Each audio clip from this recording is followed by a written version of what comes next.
Hello, everyone. Welcome back to the channel. I'm here with Roderick. Thank you very much for coming back to the channel again. Thanks. Thanks for having me back. Yeah. And we're going to talk about how to deal with grief spiritually, our spiritual stance and our methods and our ideas about grief from a spiritual mindset. But before we begin, would you like to give a plug for your podcast? Absolutely. So my name is Roderick Z on my podcast. My podcast can be found on Spotify and Anchor and Apple Podcasts, and it's called The Far Side of Midnight. So it is a occult and spiritual esoteric podcast with a little bit of storytelling involved sometimes. Yeah. Good to hear, man. And once again, I fell off my podcast. It's good that you keep on going with it because it's something that you have to do quite often. Yeah. Maybe Yeah. so the videos. But I will say that, yeah, let's go ahead and go to grief. So my idea of grief, dealing with it spiritually, there's an element of ourselves that just want to respond with negative emotion.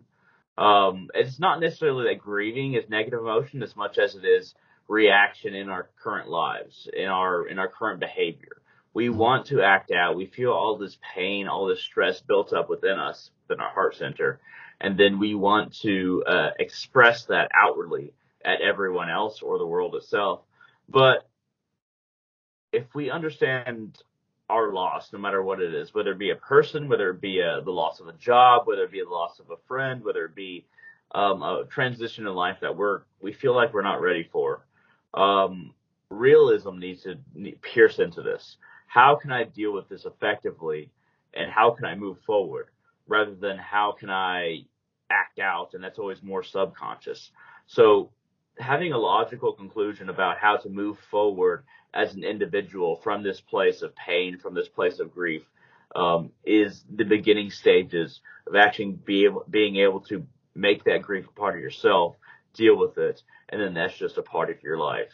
So would you like to talk a little bit about how to deal with grief spiritually? Absolutely. So the way I see grief as like a storehouse of, forgive me for using this Sanskrit term, some skaras. Basically, we have a storehouse of energy based on past traumas, stored up negative emotions, stored up positive emotions, mixed with those negative emotions at times. And because being in the human condition, the human life is nothing but it's pretty much a process that we're going through. So for me personally, in my experience, the first thing is just to recognize grief and not to fight it, not to resist it.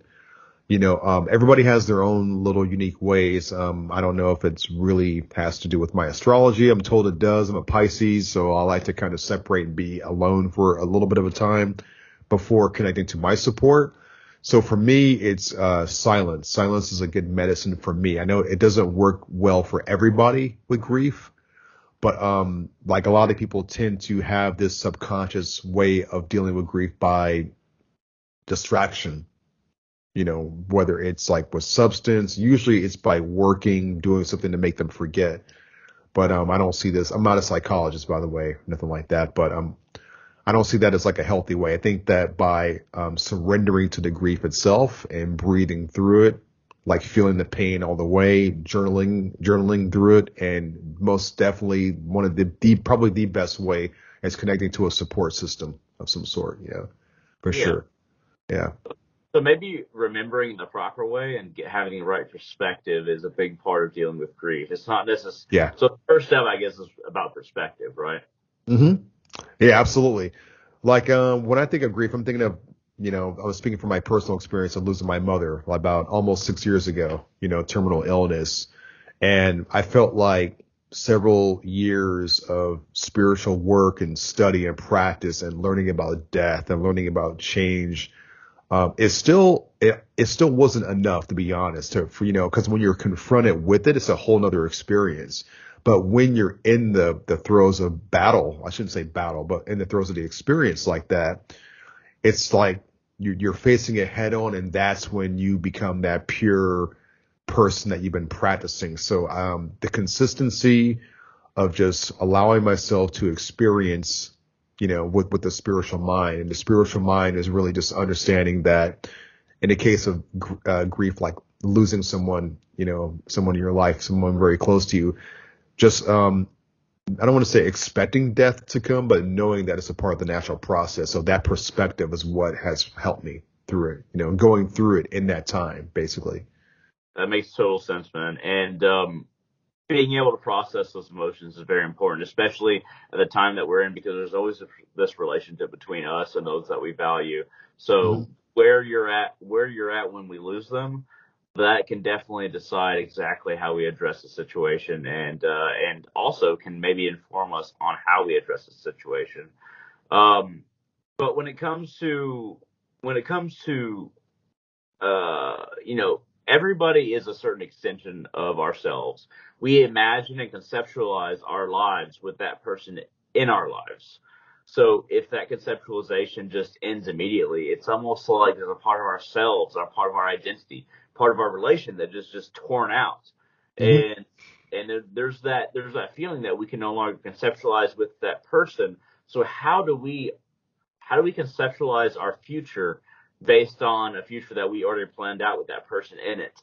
And that becomes an emotional journey, a spiritual journey, and also even a societal journey in a lot of senses.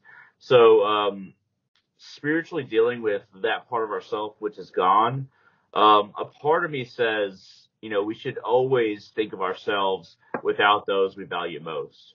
But a lot of the time that might be very, I don't know if that's nihilistic. What do you think about that idea? Just not constantly, but regularly thinking about our lives without those factors that we most hold dear within them. These factors are human beings.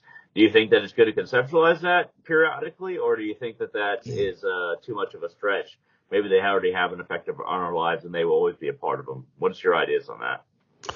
I have a couple of approaches. So like that it kind of really reminds me of like Buddhist teachings a little bit. So with the traditional Buddhist teachings, there's this idea of impermanence and really, knowing that, like the cup will one day disappear. It's already broken. The cup is already gone.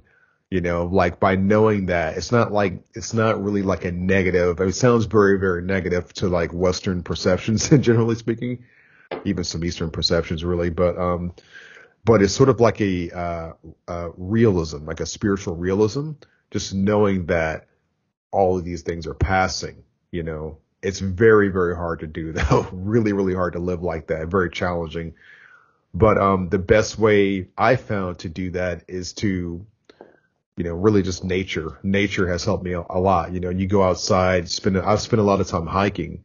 So when I go outside now, it's like warm, and then I'll go outside and it'd be cold and everything would be dying. Just keeping track of like how things change, knowing that change is this inevitable force that's going to happen. So and just sort of like that becomes almost like a meditation. Does that make sense? Yeah, for That's sure. more of a meditation for me. Yeah, it's so my current meditation practice has fallen out to almost not doing it all the time. But I will say that meditation, it's gotten me through some of the worst parts of my life. Like there were times where Same. like I do not want to live anymore. I don't want to be here. And in those times when I really needed it, I meditated every day for about 20 minutes at least, Hmm. and that got me through it. Because you're bringing everything, all the things that you're dealing with, you're bringing it down to a single point, and really meditation is giving you the ability to both control your mind and deal with everything on the outside, because your life is going to move forward regardless, and meditation is not going to solve the problems for you, but it will change the perspective and your ability to deal with the problems that are before you. So as an individual, meditation, you don't need an external source. You don't need to, pray to God or anything like that. You don't need to ask somebody else to make a prayer for you, like a priest or something like that. You're looking at yourself in the rawest form. You're looking at yourself in that void, which is the void of material, the void of every sight that you've ever seen, every color, every existence or experience you've ever had. You come down to a single point and you focus on your consciousness, and you sit there with your consciousness and try to figure out exactly how you can move forward. and exactly, even if you can't move forward in a better way after meditation, you're more likely to be able to handle the way that you're going to move forward anyway. Does that make sense? Absolutely. Yeah. I mean, I was thinking the same thing, like, when I've been meditating for quite a number of years now, but in the very beginning, it was just like the silence was what just is pretty much everybody's experience in the beginning. The silence is very disturbing because you can hear all your thoughts and all these different things coming up. But, like you say, like surrendering, excuse me, to yourself, to this void. It's sort of like, I don't know why I'm blanking out right now. It's the void is like a potentiality. I feel like the void is not like this emptiness is like the greatest possibility of all situations that happen, any way they turn out. So I mean, that's how it's affected me, I feel like. Yeah, and meditation. So when I first started meditating, like seriously, um, I got very frustrated all the time because my consciousness, like when I narrowed it down to a point and you're in that void, I kept on trying to look at myself, but the looking was myself, not something to be gazed upon.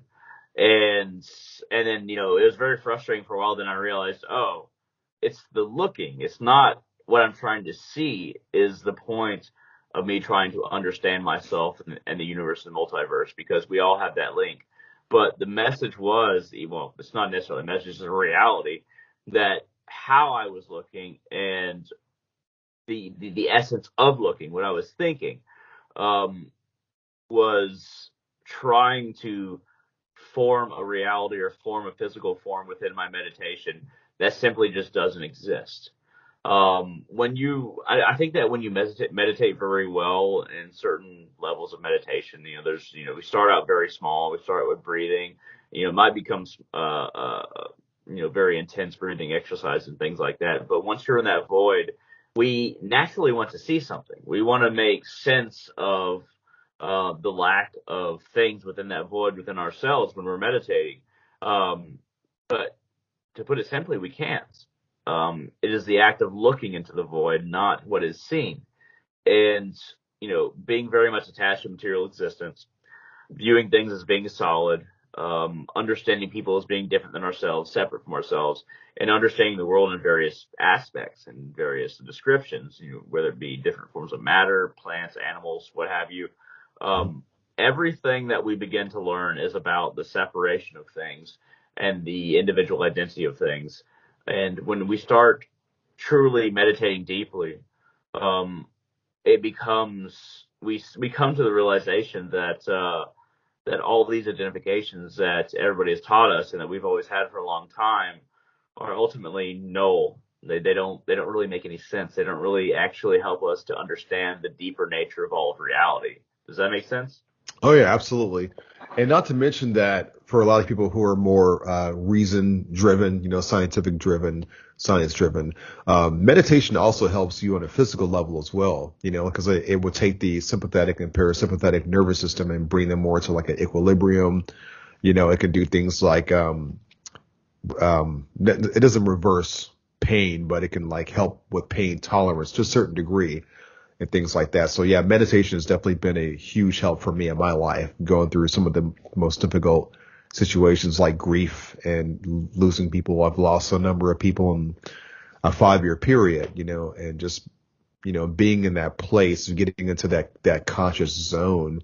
And I like how you said that, it's seeing, it's what it's about, because I feel like that's what all of life is about. When we talk about existence, what is existence? What is it to be human? It's just that seeing being aspect. It's all about being, so yeah, I mean, it comes down to meditation can help us on a physical level. It doesn't just like calm you down and help you breathe. I think like a lot of us, when we're sold the idea of meditation, we're told that it will help. Mindfulness is really big right now, and we're told that it's all about like stress relief.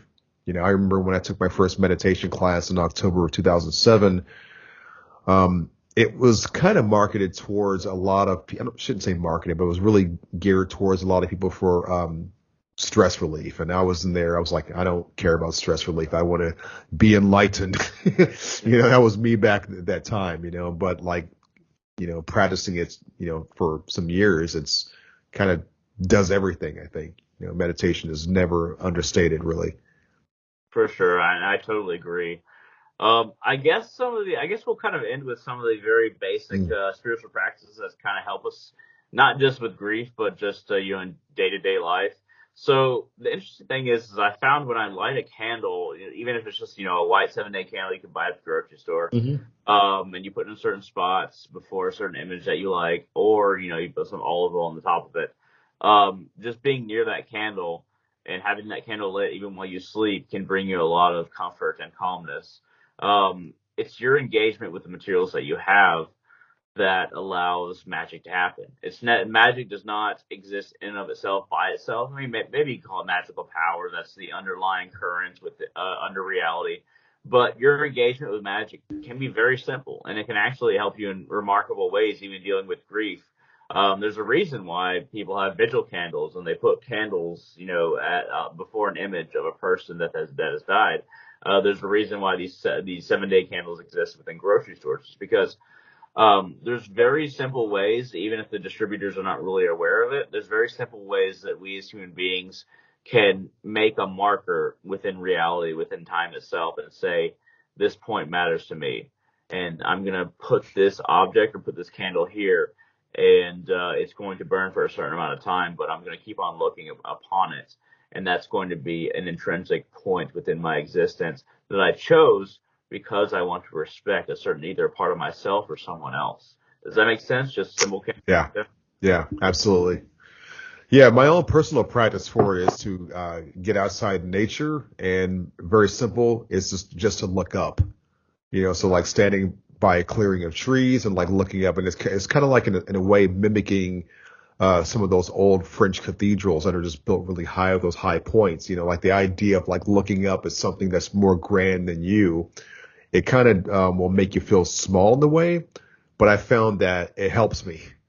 It helps insert me into the bigger picture of things by doing that, like just looking right up.